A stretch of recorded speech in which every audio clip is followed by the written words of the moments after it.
الحق من ربك فلا تكن من الممترين.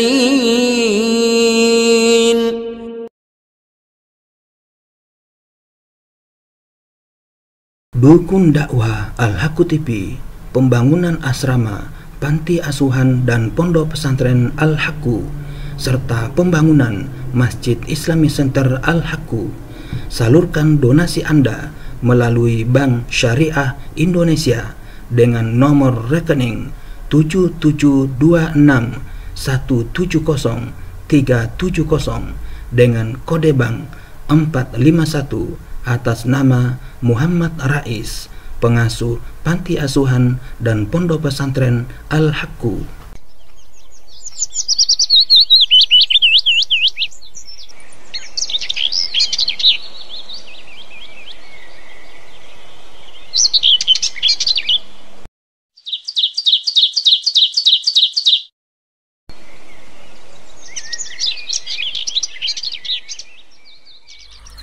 Bismillahirrahmanirrahim. Assalamualaikum warahmatullahi wabarakatuh. Alhamdulillahi rabbil alamin. Wassalatu wassalamu ala rasulillah Muhammadin wa ala alihi washabihi wa man tabi'ahuda ila yaumiddin, amma ba'd. Para sobat Al-Haqqu TV dimanapun Anda berada, alhamdulillah kita bersua kembali dalam rangka melanjutkan kajian Kamus Al-Quran, rujukan lengkap kosakata dalam Al-Quran. Kali ini kita telah sampai kepada kosakata yang ke-183, yaitu jin, jinnah, dan jan. Raghib al-Asfahani, Ar-Raghib al-Isfahani menegaskan lafaz al-jinnu mempunyai dua makna. Pertama, alam rohani yang bersembunyi dan tidak dapat dirasai oleh manusia. Oleh karena itu, malaikat dan syaitan dapat dimasukkan dalam kategori jin. Setiap malaikat adalah jin, tetapi bukan berarti setiap jin adalah malaikat. Kedua, jin adalah salah satu jenis makhluk di alam rohani. Terdapat tiga makhluk di alam ini, yaitu makhluk gaib yang terbaik, yaitu malaikat, makhluk gaib yang paling buruk yaitu syaitan, dan makhluk gaib yang di tengah-tengah, ada yang baik dan ada yang buruk, yaitu jin. Arti lafaz jinnah ialah sekumpulan jin, dan ada pula yang berarti orang gila atau orang yang kemasukan jin, majnun.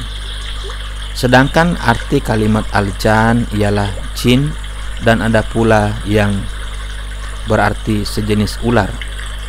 Lafaz al-jinnu diulang 22 kali dalam Al-Quran, yaitu dalam surah Al-An'am surah ke-6 ayat 100, 112, 128, 130, surah Al-A'raf surah ke-7 ayat 38, 179, Al-Isra surah ke-17 ayat 88, surah Al-Kahfi surah 18 ayat 50, surah An-Naml surah 27 ayat 17 dan 39, surah Saba surah ke-34 ayat 12, 14, 41, surah Fussilat surah 41 ayat 25, 29, surah Al-Ahqaf surah 46 ayat 18, 29, surah Az-Zariyat surah ke-51 ayat 56, surah Ar-Rahman surah 55 ayat 33, surah Al-Jin surah 72 ayat 1, 5, dan 6. Lafaz jinnah diulang 10 kali dalam Al-Quran, yaitu dalam surah Al-A'raf surah ke-7 ayat 184, surah Hud surah 11 ayat 119, surah Al-Mu'minun surah 23 ayat 25 dan 70, surah As-Sajdah surah 32 ayat 13, surah Saba surah 34 ayat 8 dan 46, surah As-Saffat surah 37 ayat 158 disebutkan 2 kali, surah An-Nas surah 114 ayat 6. Sedangkan kata al-jan diulang 7 kali dalam Al-Quran, yaitu dalam surah An-Naml surah 27 ayat 10, surah Al-Qasas surah 28 ayat 31, surah Ar-Rahman surah 55 ayat 15, 39, 56, 74, surah Al-Hijr surah 15 ayat 27. Sebagian besar ahli tafsir mengartikan kata jinnah yang terdapat dalam surah As-Saffat surah ke-37 ayat 158 dengan malaikat. Malaikat disebut dengan istilah jinnah karena mereka termasuk makhluk yang tertutup dari pandangan mata. Sedangkan Imam Mujahid lebih mengkhususkan lagi yang dimaksudkan dengan jinnah pada ayat di atas adalah sekelompok malaikat yang mempunyai sebutan jinnah. Pada ayat itu dijelaskan orang kafir menuduh Allah mempunyai hubungan kait nasab, mempunyai hubungan keterkaitan nasab dengan malaikat, yaitu jinnah. Malaikat dengan sebutan jinnah, yaitu malaikat adalah anak perempuan Allah. Tuduhan itu adalah keliru dan malaikat mengetahui orang kafir itu pada hari akhirat nanti akan dihadirkan di hadapan Allah dan akan diminta pertanggungan jawab atas ucapannya tersebut. Al-Imam Ibnu Katsir menerangkan sahabat Ibnu Abbas mengartikan jinnah dalam ayat itu dengan iblis. Ini karena musuh-musuh Islam mengatakan Allah adalah saudara iblis. Maha suci Allah atas tuduhan mereka itu. Ketiga maksud tadi sesuai dengan maksud bahasa jinnah. Maksud bahasa dari kata jinnah yaitu alam gaib yang tersembunyi dan tidak dapat dilihat oleh manusia, termasuk di dalamnya malaikat dan syaitan, seperti yang dijelaskan oleh Ar-Raghib Al-Isfahani.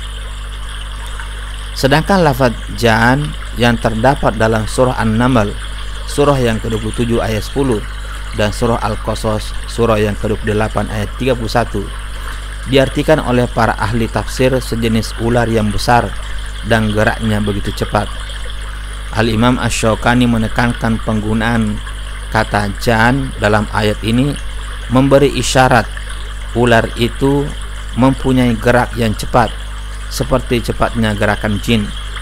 Ular yang bergerak cepat, jan, yang dimaksudkan dalam kedua-dua ayat ini adalah ular yang asalnya berbentuk tongkat yang dipegang oleh Nabi Musa alaihissalam. Berubahnya tongkat menjadi ular adalah mukjizat yang dianugerahkan Allah kepada Nabi Musa alaihissalam. Sedangkan lafaz jinnah, al-jinnu dan al-jan yang terdapat pada selain 3 ayat yang disebutkan di atas bermaksud atau bermakna bangsa jin. Pada beberapa tempat lafaz jinnah memang diartikan dengan orang yang gila dan ia juga mempunyai maksud orang yang dirasuki oleh jin. Dalam surah Al-Hijr surah yang ke-15 ayat 27, surah Ar-Rahman surah yang ke-55 ayat 15, Allah menerangkan sebelum Allah menciptakan manusia, Dia menciptakan jin dari api yang menyala dan panas. Dalam surah Al-Kahfi surah yang ke-18 ayat 50 dijelaskan, iblis pada mulanya berasal dari jenis jin yang durhaka pada perintah Allah. Tujuan Allah menciptakan jin dan juga manusia supaya mereka beribadah hanya kepada Allah Subhanahu wa taala. Lihat surah Az-Zariyat surah yang ke-51 ayat 56. Namun dalam kehidupan dunia ini, jin terbagi kepada 2 golongan. Di antara mereka ada yang beriman kepada Allah, para utusan Allah, dan mau mendengar serta menjalankan ajaran-ajaran di dalam Al-Quran dan mengajarkannya kepada sesama mereka, seperti yang disebutkan dalam surah Al-Jin surah yang ke-72 ayat 1 dan juga surah Al-Ahqaf surah yang ke-46 ayat 29. Di antara jenis jin yang seperti ini adalah jin yang menjadi tentara Nabi Sulaiman alaihissalam. Mereka membantu dan mematuhi semua yang diperintahkan oleh Nabi Sulaiman alaihissalam. Termasuklah jin ifrit yang mampu membawa singgasana Ratu Bilqis sebelum Nabi Sulaiman alaihissalam berdiri dari tempat duduknya. Surah An-Naml ayat 27, surah An-Naml surah yang ke-27 ayat 17 dan 39. Kemudian surah Saba surah yang ke-34 ayat 12 dan 14. Jin-jin yang beriman dan yang taat beribadah kepada Allah mendapatkan pahala, yaitu surga yang penuh dengan kenikmatan. Di antara nikmat yang mereka peroleh adalah Mereka didampingi oleh wanita-wanita yang selalu menjaga pandangan mata dan kehormatannya. Wanita itu sebelumnya belum pernah disetubuhi oleh jin maupun manusia. Lihat surah Ar-Rahman, surah yang ke-55 ayat 56 dan 74. Selain itu ada juga jin yang durhaka kepada Allah. Mereka menyekutukan Allah. Lihat surah Al-Jin, surah yang ke-72 ayat 5 dan 6. Malah ada yang mau dijadikan sesembahan oleh manusia. Lihat surah Al-An'am, surah ke-6 ayat 100. Mereka tidak mau menggunakan hati mereka untuk memahami ayat-ayat Allah, tidak mau mempergunakan mata untuk melihat tanda-tanda kekuasaan Allah, dan tidak mau mempergunakan telinga untuk mendengar ayat-ayat Allah. Mereka diumpamakan sebagai binatang ternak, malah mereka lebih sesat lagi. Lihat surah Al-A'raf, surah yang ke-7 ayat 179. Mereka juga suka membisikkan kata-kata yang indah untuk menipu manusia. Mereka ini menjadi musuh para nabi dan orang soleh. Lihat surah Al-An'am ayat 112. Namun mereka menjadi kawan akrab orang yang durhaka, menjadi kawan akrab orang yang zalim dan tidak mempercayai kehidupan akhirat. Lihat surah Al-An'am, surah yang ke-6 ayat 112. Nasib jin dan manusia yang patuh pada bujuk rayu jin kafir di akhirat nanti menyedihkan, karena mereka saling menyalahkan dan bersama-sama dimasukkan ke dalam neraka jahanam, mendapat siksaan yang pedih, dan mereka tidak dapat menolong antara yang satu dengan yang lainnya. Lihat surah Al-An'am ayat 128 dan 130, surah Al-A'raf surah yang ke-7 ayat 38, surah Saba surah yang ke-34 ayat 41, surah Fussilat surah yang ke-41 ayat 25 dan 29, surah Al-Ahqaf ayat 40, surah Al-Ahqaf surah yang ke-46 ayat 18, surah Hud surah yang ke-11 ayat 119, dan surah As-Sajdah surah yang ke-32 ayat 13. Jin dan juga manusia tidak mampu lari dari kehukuman Allah di akhirat nanti, sehingga ditegaskan dalam surah Ar-Rahman surah yang ke-55 ayat 33. Semasa tiba hari kiamat, manusia dan jin tidak mampu keluar dari langit dan bumi, sehingga hukuman Allah mengenai mereka. Dalam surah Ar-Rahman surah ke-55 ayat 39 ditegaskan bahwa hari kiamat nanti bagi mengetahui jin, untuk mengetahui jin dan manusia yang durhaka, para malaikat tidak perlu bertanya kepada mereka satu persatu, karena jin dan manusia yang durhaka mempunyai tanda khusus yang membedakannya dari jin dan manusia yang beriman. Jin seringkali dianggap sebagai makhluk yang mempunyai kemampuan untuk mengetahui perkara gaib. Namun anggapan ini ditolak oleh Allah Subhanahu wa taala, karena ketika kematian Nabi Sulaiman alaihissalam mereka tidak dapat mengetahuinya secara pasti. Mereka mengetahui kematian Nabi Sulaiman alaihissalam setelah beberapa waktu kemudian, seperti yang ditegaskan dalam surah Saba surah yang ke-34 ayat 14. Jin juga tidak mampu menyusun rangkaian kata-kata yang sama seperti di dalam Al-Quran. Dalam surah Al-Isra ayat 88 ditegaskan, apabila jin dan manusia berkumpul dan saling membantu untuk menciptakan kitab seperti Al-Quran, mereka tidak mampu melakukannya. Dalam surah An-Nas surah yang ke-114 ayat 6, Allah Subhanahu wa taala memberikan cara kepada kita bagaimana berdoa memohon perlindungan dari godaan syaitan, sama ada dari jenis jin maupun manusia.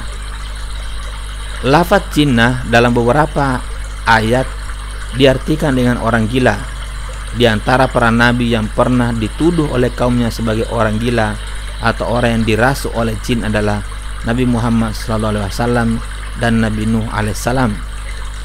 Dalam surah Al-A'raf surah yang ke-7 ayat 184, surah Al-Mu'minun surah 23 ayat 70, dan surah Sabah surah 34 ayat 8 dan 46 diterangkan orang kafir menuduh Nabi Muhammad SAW sebagai orang gila atau orang yang dirasuki jin, sehingga dia tidak menyadari apa yang diucapkan. Namun Allah Subhanahu wa taala menegaskan Nabi Muhammad SAW bukan orang gila. Apa yang diucapkan oleh Nabi Muhammad SAW merupakan wahyu yang berasal dari Allah. Begitu juga dengan Nabi Nuh alaihissalam. Dalam surah Al-Mu'minun, surah yang ke-23 ayat 25, Nabi Nuh dituduh kaumnya sebagai orang gila karena mengajarkan hukum yang tidak sesuai dengan aturan-aturan yang berlaku pada umumnya.